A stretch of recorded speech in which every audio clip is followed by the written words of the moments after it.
5-7 آدمی مل کر تفریح کے لیے جا رہے تھے،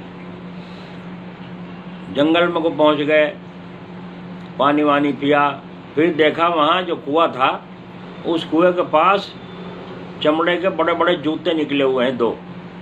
اب بھائی اتنے بڑے بڑے جوتے کس کے ہیں؟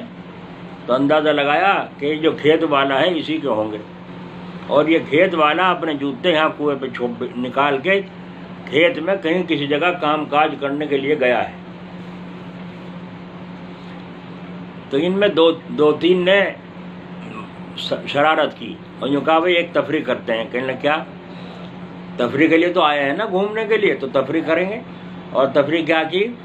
یوں کہا اس کے جوتے اٹھا کے ایک طرف چھپا دو، جب یہاں آئے گا جوتے نہیں پائے گا تو پھر دیکھیں گے پھر یہ کیا طریقہ اختیار کرتا ہے، کیا کہتا ہے اور کیا حرکت کرتا ہے، کیا قدم اٹھاتا ہے، یہ دیکھیں گے، چھپ جاؤیں۔ یہ مشورہ ہوا، سب نے کہا ہاں بھائی ہاں ٹھیک ہے۔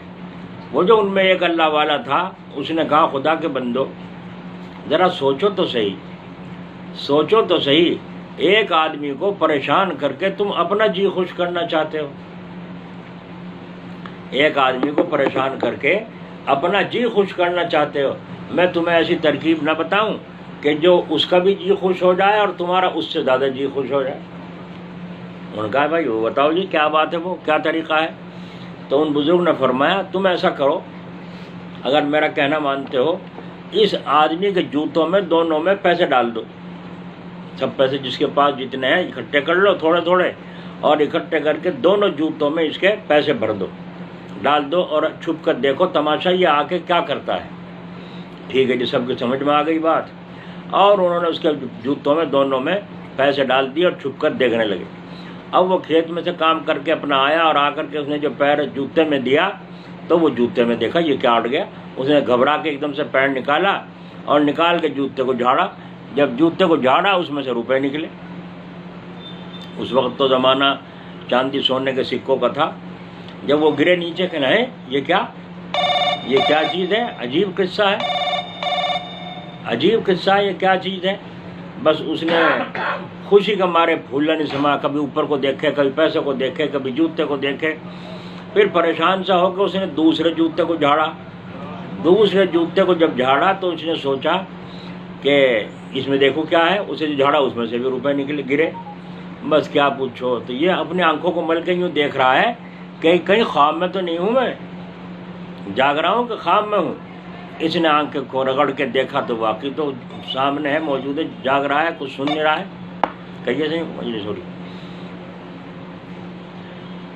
تو جاگ رہا ہے، اور جاگتے ہوئے اس نے بات کی، اور بات کرتے ہوئے اللہ تعالیٰ کی طرف رجوع ہو گیا، اور آنکھوں میں آنسو جاری ہو گئے، اور آنسو جاری ہو کر کے آنکھوں میں آنسو جاری ہو گئے، اور اس نے کہا یا اللہ میں کیسا غریب آدمی ہوں، اور کیسے میرے گھر میں فاقہ پریشانی، میری بیوی بیمار ہے، میرے بچے بیمار ہیں، کہیں سے آمدنی نہیں، تھوڑی بہت آمدنی یہ کچھ ہو رہی تھی جی ہاں کھیت کیار سے، اور آج مجھے کتنی ضرورت تھی، اور اللہ تو بڑا کریم اور رحیم ہے، تو نے کس طریقے سے جوتوں میں ڈال کے مجھے پیسے میرا کام بنا دیا۔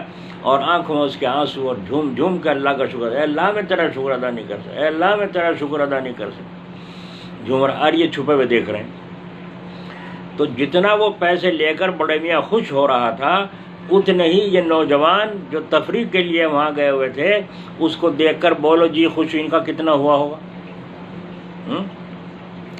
اور ایک یہ طریقہ تھا کہ وہ جوتے اٹھا کے چھپا دیتے، وہ بڑے میاں آ کر کے جوتے کاشتکار تلاش کرتا، نہ ملتے تو پتہ نہیں گالیاں دیتا، کیا کرتا، ڈھونڈتا، تو جب بھی ان کا جی خوش ہوتا۔ تو ایک جی خوش یہ ہوا کہ جس سے جی بھی خوش، روح بھی خوش، اور ایمان میں ترقی۔ یہ کس کی برکت تھی؟ اس اللہ والے کی برکت تھی جس کو جو ساتھ میں اپنے لیے ہوئے تھے۔ تو اللہ والے ایسا کام کرتے ہیں جس سے دنیا کا جو مقصد ہے وہ بھی حاصل ہو، اور گنہگار نہ ہو، اور اللہ رب العزت سے تعلق میں اضافہ ہو جائے۔ یہ ہے وہ کیفیت جو خواجہ صاحب نے فرمائی۔ تو فرمایا اتنی دیر تک تفریح ہنستے ہنساتے رہے مفتی شفیع صاحب رحمۃ اللہ علیہ، اور بڑے بڑے علماء موجود تھے، خواجہ صاحب سب کو ہنساتے رہے، لیکن 1 گھنٹے کے بعد فرمایا اچھا بھائی بات مجلس ختم، اچھا یوں بتاؤ اتنی دیر تک ہم یہاں مجلس میں بیٹھے ہم مذاق دل لگی کرتے رہے، کون کون اللہ تعالیٰ کے ساتھ جڑا رہا اور کون غافل رہا؟ تو سب خاموش ہو گئے. تو حضرت نے فرمایا خواجہ صاحب نے الحمدللہ میں اس وقت میں اتنی دیر میں بھی اللہ تعالیٰ سے غافل نہیں تھا. تو دیکھو جسم کہاں ہے، زبان کہاں چل رہی ہے اور دھیان کہاں ہے. یہ تھا وہ عمل صحابہ کا جن کا ایمان پہاڑوں جیسا تھا. تو آج ہم اللہ والوں کی صحبت سے بھاگتے ہیں. ہمیں اللہ والے اگر یاد آتے ہیں تو دنیاوی مطلب سے آتے ہیں. آج صبح ایک آدمی آیا، دو آدمی آئے، کہنے کہ ہم بہت دور سے آئے، سائیکل پہ ویسے آئے، گرمی پڑ رہی ہے. کیوں آئے ہو؟ جمعہ کا دن تو میرے پاس آنا جو ہے منع ہے تعویذ والوں کے لیے. جمعہ کا دن نہیں ہے، اب اتوار کا دن ہے، صبح سے 11 بجے تک، ظہر سے عصر تک. تو تم اب کیوں آئے؟ جی ہمیں پتہ نہیں تھا. تو یہ کوئی بات کہنا غلط ہے، پتہ نہیں تھا. تو جس کو گاؤں کا پتہ نہ ہو، راستے کا پتہ نہ ہو، تو کیا وہ پوچھتا نہیں پہلے کسی سے؟ وہ پوچھتا ہے کسی سے. اس لیے راستہ معلوم کرنا چاہیے، فون نمبر لے کے معلوم کرنا چاہیے. اچھا بھائی چلو بتاؤ کیا بات ہے؟ کہ جی بڑے پریشان ہیں، یوں ہیں، بہت زیادہ پریشان ہیں. میں نے کہا خدا کے بندو توبہ کرو، بہت زیادہ پریشانی سے تو اللہ بچاؤ. کیسے کیسے لوگ پیدل چل رہے ہیں، اپنے بچوں کو لے کے گھسٹ رہے ہیں، اور کیسے کیسے لوگ راستوں میں سفر میں مزدور مر رہے ہیں. کتنی دنیا بھوک میں پریشان، کتنی دنیا میں بجلی کا بل چڑھا ہوا ہے اس میں پریشان، کتنوں کے پیچھے پولیس وارنٹ لیے پھر رہی ہے وہ پریشان. تو پریشانی تو بہت لوگ بیمار ہیں، پریشان ہیں. اور بعض ایسے ہیں کہ اسپتال میں لے جاویں تو اسپتال والے نہیں پکڑتے، پیسہ علاج کے لیے نہیں ہے جی، اور مارے پھر رہے نہ کھانے کے. تو دیکھا بہت پریشانی. تو آدمی منہ اڑال کے کچھ ہی کہہ دیتا ہے ہم بہت پریشان ہیں. ارے پریشانی سے پناہ مانگو، اللہ تعالیٰ بڑی پریشانی سے بچائے. ہاں کو رنج کی بات پیش آئی ہوگی. کیا ہے قصہ؟ یہ ہے کھوج کھریز کرنے سے بات یہ نکلی کہ نمبر کے چکر میں تھے کہ کوئی نمبر ہمیں مل جائے تو ہم قرضہ بھی ادا کر دیں اور اپنا کام بھی کر لیں. اب ان سے پوچھے کوئی نماز کے وقت کی پڑھتے ہو؟ اللہ تعالیٰ سے دعا کتنی مانگتے ہو؟ کیوں کہ الحمدللہ رب العالمین، تمام تعریفیں اس اللہ تعالیٰ کے لیے ہیں جو سارے جہانوں کا پالنے والا ہے. تو جو سارے جہانوں کا پالنے والا ہے تو کیا مجھے نہیں پالے گا؟ تم تو اس سے مانگو، وہ کیا اسباب پیدا کرے اللہ جانتا ہے. حضرت مالک بن دینار رحمۃ اللہ علیہ، ان کا لقب مالک بن دینار رحمۃ اللہ علیہ، جو بڑا دینار کا جو لقب آیا ان کے ساتھ، اس کا قصہ یوں ہے کہ رات کو یہ حدیث شریف لکھ رہے تھے. گھر میں فاقہ تھا جی، 2-3 وقت کا فاقہ گزر گیا گھر میں، اور یہ رات کو حدیث شریف لکھ رہے ہیں. چراغ کی روشنی ہے اور اس میں بیٹھے لکھ رہے ہیں. یہاں تک کہ پہلے بڑی دوات ہوا کرتی تھی، سرکنڈوں کے قلم ہوا کرتے تھے، ان میں روشنائی بھری ہوئی ہوتی تھی. تو یہ لکھ رہے ہیں، ایک چوہا آوے بار اس میں گھسے قلم دان میں، اور روشنائی نہ بکھر جائے، بڑے پریشان کر دیا، ہٹاوے پھر آ جاوے. یہاں تک کہ مجبور ہو گئے تو انہوں نے ایک تسلی سی لے کے اور برابر میں کھڑی کر لی. جب وہ چوہا پھر آیا تو اس کے اوپر ڈال دی، وہ اس میں بند ہو گیا. سوچا کہ اب بے فکر ہو کے لکھوں گا، اور اس کے بعد جب میں فارغ ہو جاؤں گا جب اسے کھول لوں گا. یہ تو لکھنے میں لگے. دوسرا چوہا اسے تلاش کرتا ہوا آیا، اس کا جوڑا، اور وہ در کو دیکھ ان نے سونگ کے پرکھ لیا، آواز دی ہوگی اپنی زبان میں، اس نے جواب دے دیا یہاں بند ہوں. تو وہ سمجھ گیا کہ اس میں بند کر رکھا ہے. تو اس نے پیچھے کو ہٹ کر ان بزرگ کی طرف کو دیکھا کہ چھوڑ دو، گویا کہ اشارہ کر رہا ہے چھوڑ دو. انہوں نے چھوڑا نہیں. تو وہ اندر بل میں گیا اور جا کر منہ میں 2 اشرفی لایا اور لا کے تسلے کے پاس ڈال کے پیچھے کو ہٹ کے اپنے مجھ سے پھڑکانے لگا، گویا کہ یہ مطلب ہے کہ جی اب تو چھوڑ دو. تو ان بزرگوں نے وہ 2 اشرفی تو اٹھا لی، اسے چھوڑا نہیں. جب نہیں چھوڑا وہ چکر کاٹ کے مجبور ہو کے پھر گیا بل میں اور 2 اشرفی منہ میں پھر لایا، لا کے پھر ڈال دی وہاں، اور پھر پیچھے کو ہٹ کے دیکھنے لگا، گویا کہ اب تو چھوڑ دو. انہوں نے پھر بھی نہ چھوڑا. تو پھر گیا بل میں، جا کر 1 اشرفی لایا اور منہ میں لا کے پھر وہ بھی وہاں چھوڑ دی تسلے کے پاس، اور پھر پیچھے کو ہٹ کے دیکھنے لگا کہ اب بھی چھوڑے نہیں چھوڑتے. جب انہوں نے وہ بھی اٹھا لی، نہیں چھوڑا، تو پھر اندر گیا اور خالی تھیلی منہ میں گھسیٹ کے لا کے ڈال دی کہ جی میرے پلے کچھ نہیں رہا. بس ان بزرگوں نے دیکھا کہ اس کے پلے کچھ نہیں رہا، تسلا اٹھا دیا، دونوں اچھلے کودے اور بل میں گھس گئے. ایک بازار میں تشریف لے گئے، سامان لائے، گھر کا فاقہ کھولا. تو مالک بن دینار رحمۃ اللہ علیہ، ان کا لقب پڑا کہ یہ وہ ہیں کہ جن کو اللہ تعالیٰ نے روزی دی چوہے کے ذریعے سے. دینار کس انداز کے ساتھ عطا فرمائے. تو اللہ تعالیٰ رازق ہے، وہ پتہ نہیں ایک دروازہ تھوڑا ہی ہے اس کا، کس کی دروازے سے عطا فرمائے. جی اللہ تعالیٰ نے بڑا مبارک مقام دیا ہے اللہ کے مقبول بندوں کو ان کے ذریعے سے. اسی لیے آج کے دور میں کسی کو پیٹ کا فکر ہے، کسی کو شادی کا فکر ہے، کسی کو جو ہے کاروبار کا فکر ہے، کسی کو کہیں کا فکر ہے. جو اللہ کے مقبول بندے ہیں آج انہیں غم ہے تو یہ ہے کہ اب مسلمانوں کا اور مسلمانوں کی نسلوں کا اس ملک میں ایمان کا کیا ہو. ایمان کا فکر پڑ گیا کہ مسلمانوں کی نسلوں کا بھی ایمان کا کیا حال ہو.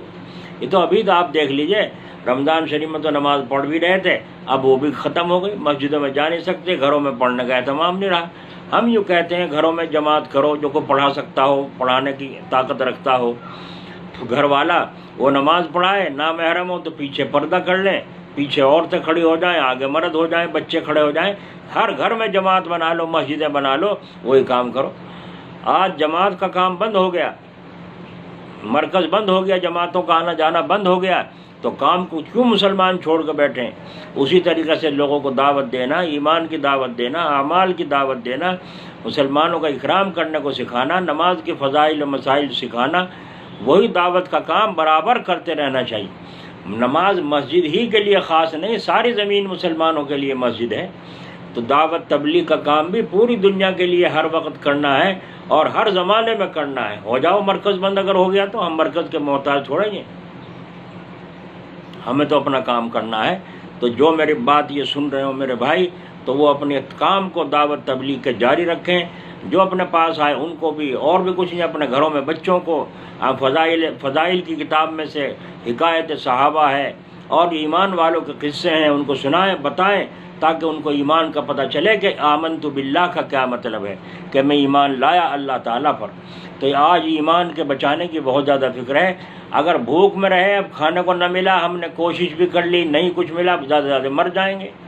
مکان نہ ملا تو کرائے پہ رہ جائیں گے، کرائے پہ بھی نہ ملا تو جھونپڑی ڈال کے کہیں ویسے گزارا کر لیں گے. ہو سکتا ہے گزارا ہو سکتا ہے، لیکن اگر ایمان نہ ہوا تو دنیا بھی برباد ہے، اور مرنے کے بعد آنکھ مچتے ہی آخرت بھی برباد ہے. تو پھر یہ مسلمانوں کے ایمان جو ایسے تھے پہاڑوں جیسے ایمان تھے، آج ان کے پاس کچھ بھی سودا نہ رہا، ایک دم سے ادھر کو بیٹھ گئے، قدم اٹھا لیا، جو چاہے کہلوا لو، جو چاہے کرا لو، پیسوں پہ بکتے پھر رہے ہیں، لالچ میں بکتے پھر رہے ہیں. یہ ایمان ہے. اور جو ایسے لوگ ہیں ان سے ان کا تعلق نہیں. اب مجلس ہو رہی ہے، اب دیکھ لو کتنا آدمی کہاں ہیں. مسجد میں بھاگنے کو منع کر رہے ہیں تو بھاگ جا رہے ہیں، اور جب بلاتے تو جب بھاگ جاتے تھے. مسجد میں آنے سے بھاگتے تھے، اب مسجد میں بھاگ آ رہے ہیں. تو الٹا معاملہ ہے. تو خیر ہم تو اپنا کام کر رہے ہیں اللہ کے فضل و کرم سے. اب یہ مجلس چل رہی ہے، جس کے پاس تک یہ بات پہنچے وہ پلے گرا باندھے، اپنے ایمان کی فکر کریں، کھانے سے زیادہ، پیٹ سے زیادہ. اور رہا یہ سوال دنیا کا، وہ تو اللہ تعالیٰ نے وعدہ فرمایا ہے کہ میں جتنے بھی جاندار میں نے مخلوق پیدا فرمائی، سب کی روزی میرے ذمے ہے. جیل میں رہو یا کھیل میں رہو، سب کو اللہ تعالیٰ روزی عطا فرمائے. اسی لیے اللہ والوں کی صحبت اور اللہ کے مقبول بندوں سے تعلق رکھنا ہی ایمان بچنے کا ذریعہ ہے. اللہ تعالیٰ اپنے فضل و کرم سے ہمیں توفیق نصیب فرمائے.